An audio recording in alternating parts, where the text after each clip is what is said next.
Hey guys, welcome to the module about systematizing your business and really getting the scale and the efficiency you need to operate, taken from somebody that's implemented all this stuff while working a full-time job with, a big STR business in multiple states and like 85 units over a couple of different hotels. So like this is the stuff that I have used and found super, super valuable in order to efficiently manage everything. And it's just something that you do like step by step by step and wanted to get started here. And I'll share my screen with you guys. I want to start off by saying the strength of your systems is the strength of your business. Like the ability of someone familiar with your industry to come into your business and run the business is what creates predictability of future revenue. And that increases the value of your business. And it also makes it easier for you to run. So the more strength you can have in your systems, the better and the stronger your business is going to be for you, for external parties,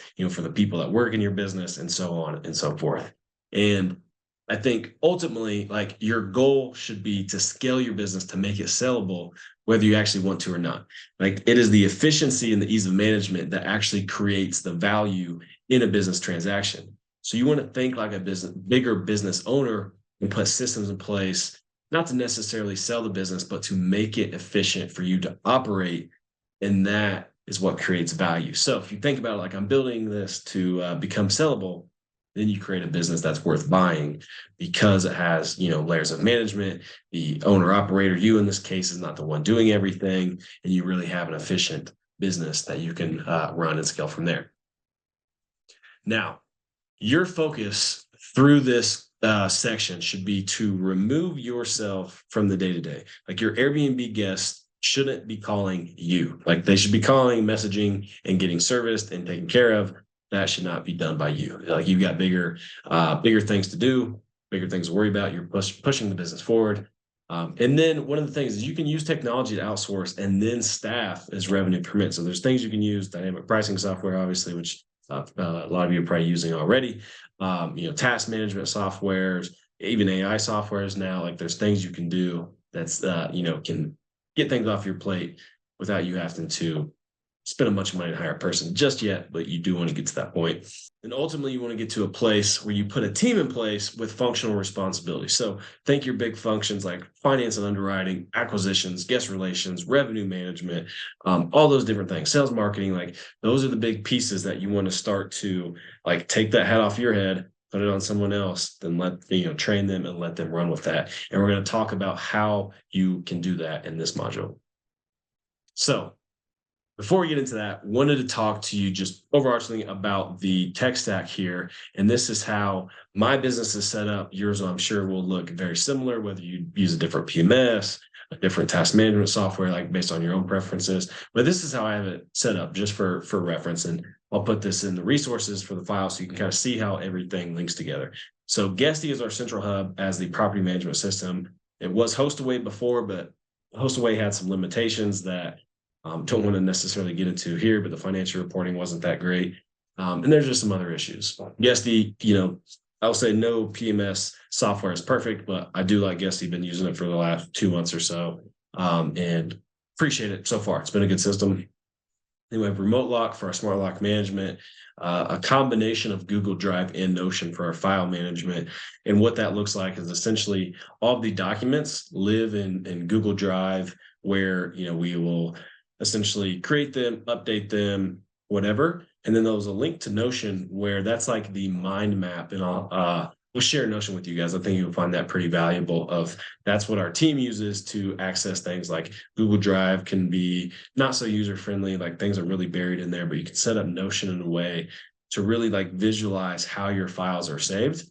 And it really creates a mind map of like how you would think about things and go to find them. So I really like it for that, and our team likes it, and is a good process for us. You have TouchStay for our guidebooks. We've also used Hostfully, but switched over for the cheaper price. And depending on your preferences, a little bit cleaner look. I like TouchStay so far. We have Asana for our task management.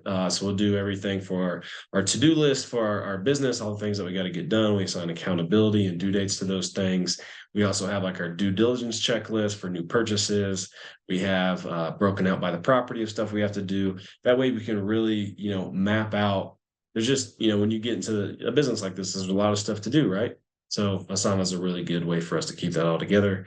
We use Ring Central for our call service and our text service and SMS, so we can call and text guests. The number on our Airbnb profile, our Google profile, everything is that Ring Central number that dispatches to our e-concierge team, to whoever's on shift. So they have the number for that. Then we also have numbers for our managers and myself, which I don't really ever use mine because the team handles all of it, but have one if needed, I guess. Then we use Wheelhouse for the dynamic pricing. I used Price Labs for the last 2.5, 3 years, but wanted to switch to Wheelhouse to get a new feel for a new system, and I like it so far. I've only been using it for about I guess 2 months, and it's got some different things that I'm trying to get used to, but I really like it. There's a lot of comprehensive tools in there, comp sets, market data that I think you have to pay for separately for in Price Labs. So do appreciate that one so far. Slack is what we do all our team messaging and guest messaging for. I could share with you guys our like our Slack channel setup there. But essentially we have it, for each property, we'll have our housekeeping, our management, our special requests, different channels filed under each property so that we can easily sort through all the different requests and all the, various things that we talk about on any given day. And we use Wise and Paychecks for our payroll. Wise is how we pay our international employees, and Paychecks is how we pay our domestic employees. We used to use Gusto. We could pay them all through that one system, but we got a lot of feedback that we would process payroll on like a Wednesday, pay it on Thursday, and they wouldn't get paid till like the following Monday or Tuesday. Paychecks has been like next day payment for us, and essentially the same function and features. So it takes about the same amount of time. We just log into Paychecks and log into Wise, review the payroll and the hours accumulated, and then pay based on that. So not much different there. Pretty easy to use for both of them to have two different systems.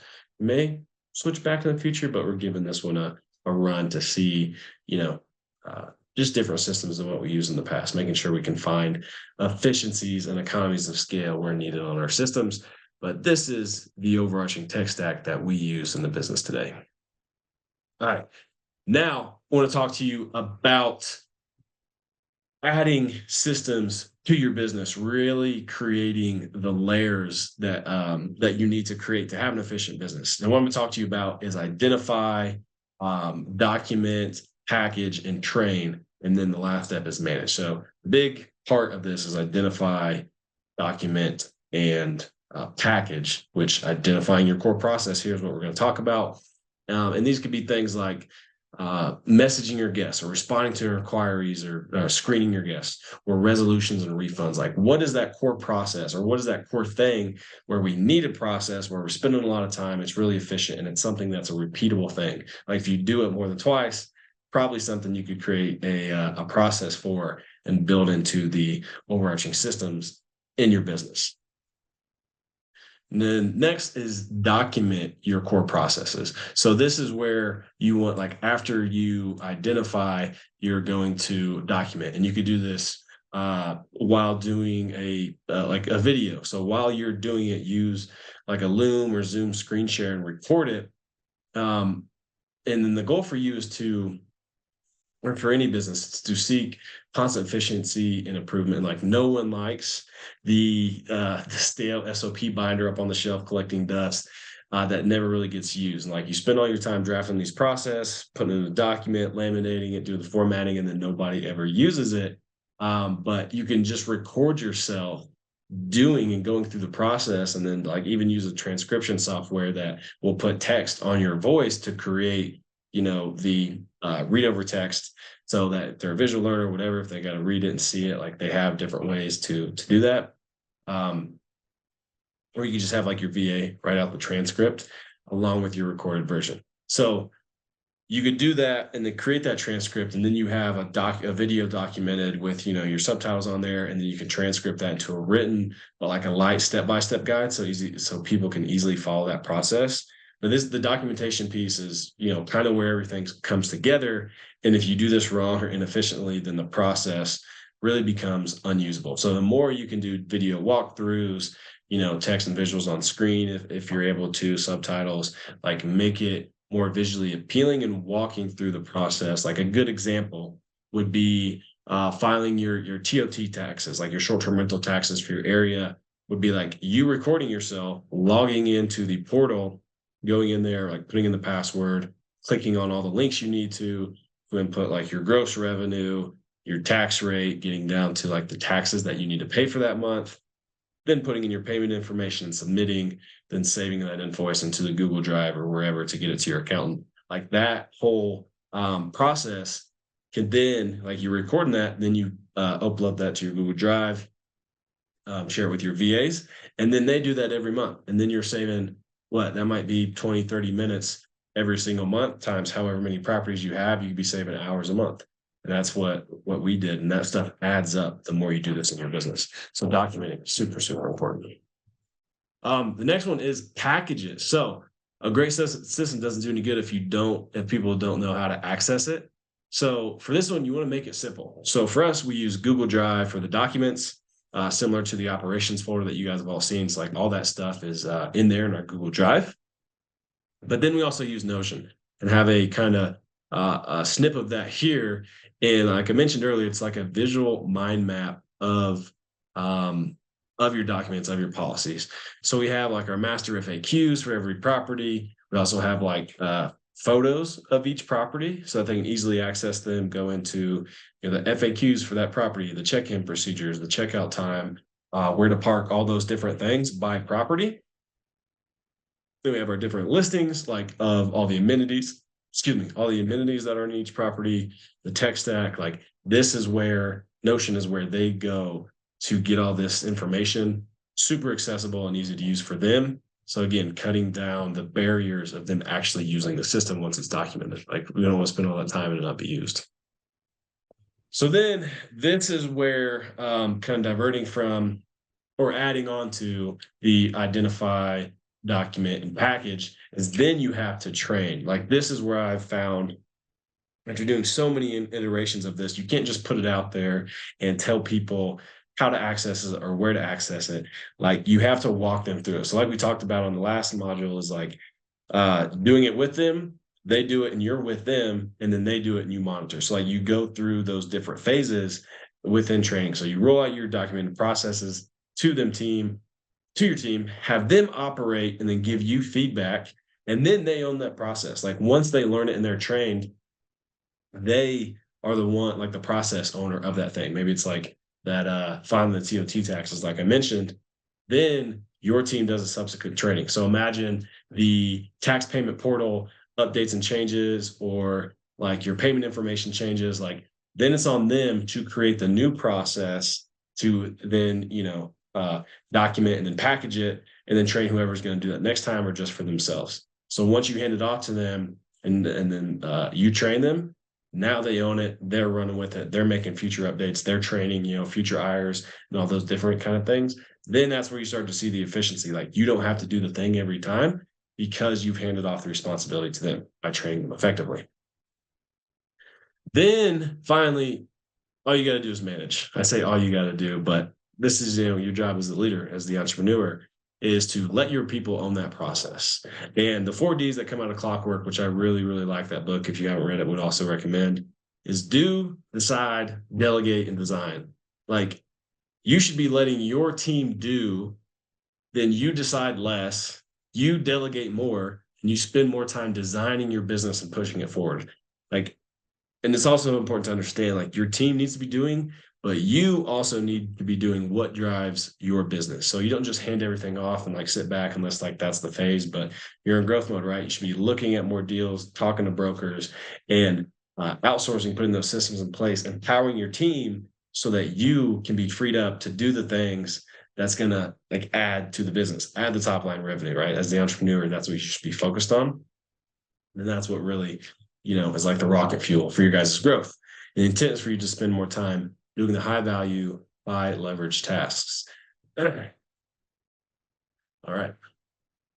So systems in action. We can talk about this one quickly of how we implemented this in Adventure Stays. So when I started Adventure Stays, I thought really with the end in mind that there's going to be too many units and too many guests for me to manage and to message. So in order for me to manage all the reservations and the projects going on, to really focus on the company at large, and like getting money in by renting rooms, I had to put the team in place for those other things. So that's kind of what we're going to get into.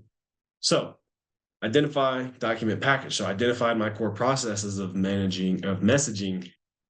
Should be messaging guests. So responding to questions about the house or the unit in the local area, like creating resolutions for damage. Like these were the things that were, common scenarios that I had to identify. I need to put this system in place and then hire the team members so that they can run that system. So then I had to document the processes. And what that looked like was FAQs for every property and unit, like wherever that I noticed a recurring question, we added it to the FAQ page so our e-concierge could easily pull that up and then get the info and respond accordingly to our guests. So that was a big part of making sure that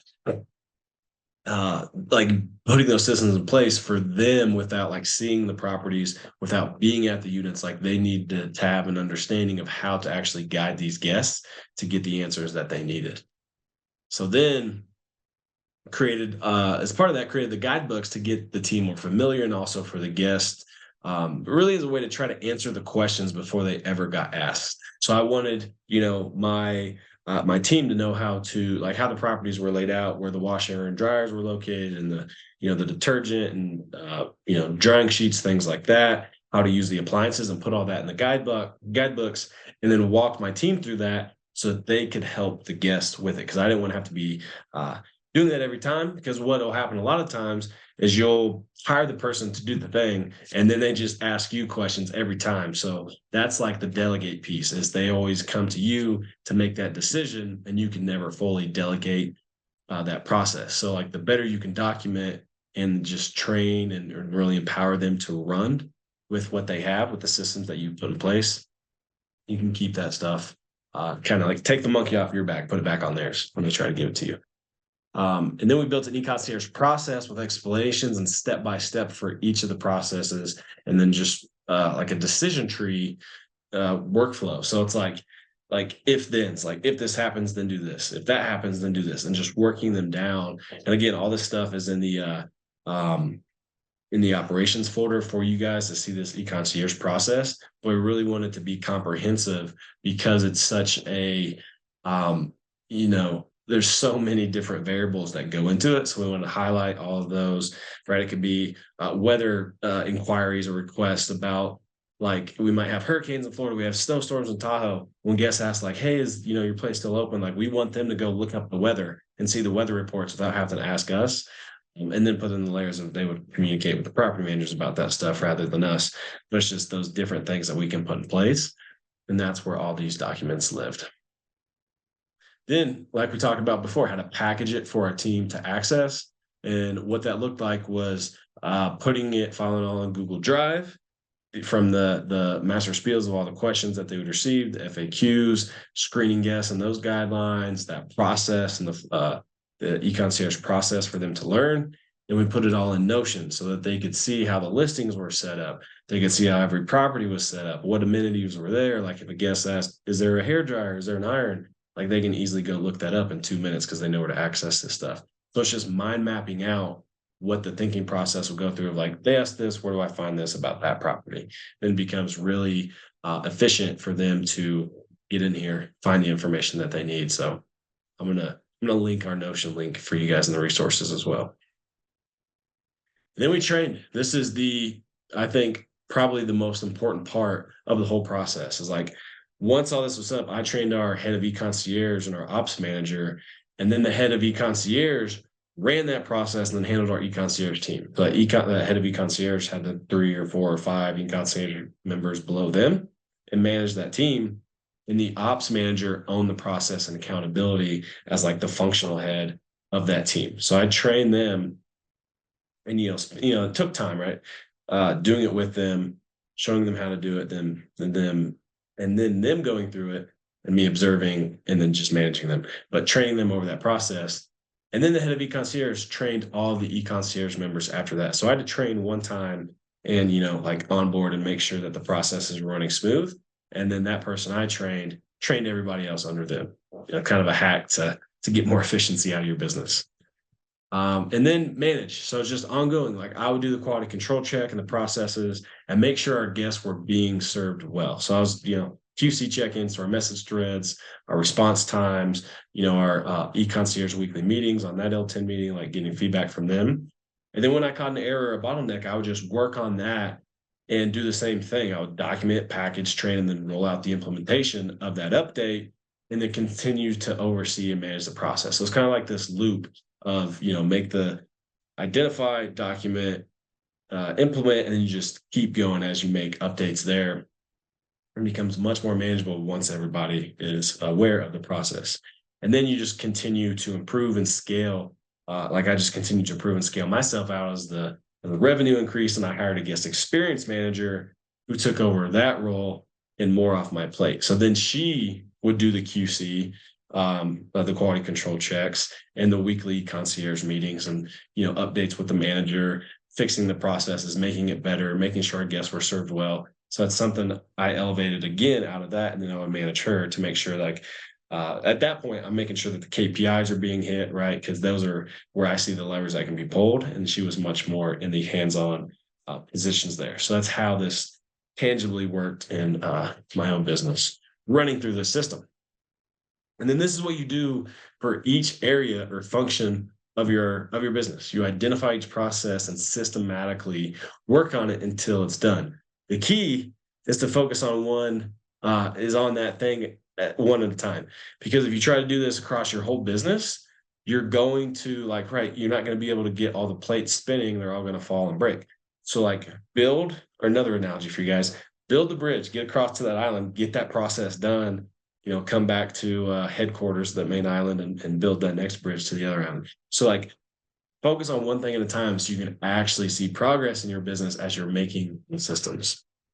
And then my challenge to you guys is write down one area of your business where you'll get the most impact out of building a sustainable and repeatable process that will save you time and make the business run better and run better without you. That's the big thing. Run better without you, because you put, competent people in place with a good system.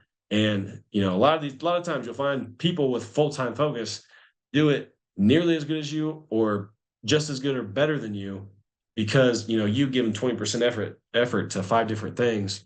You just don't have the capacity. So this is my challenge to you: find that one thing in your business.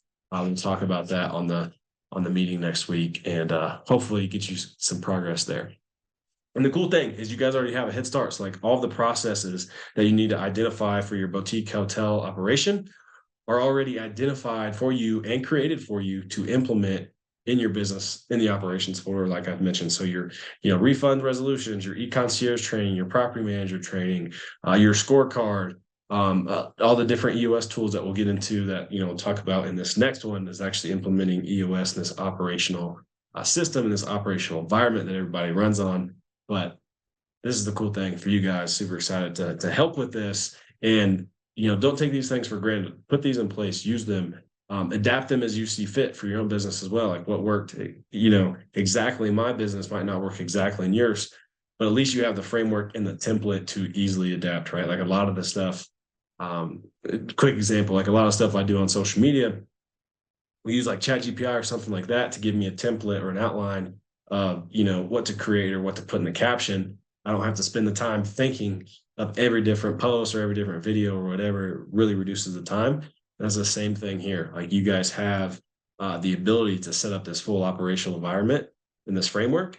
And even if it's, reduced, where it's you running a lot of it and you wearing a lot of the hats, that's okay, because you identify all those different roles and all those different tasks that need to be done. And then as you grow and scale, you just add the person. Then you identify, document, package, train, and manage, right? You just do that over and over and over again.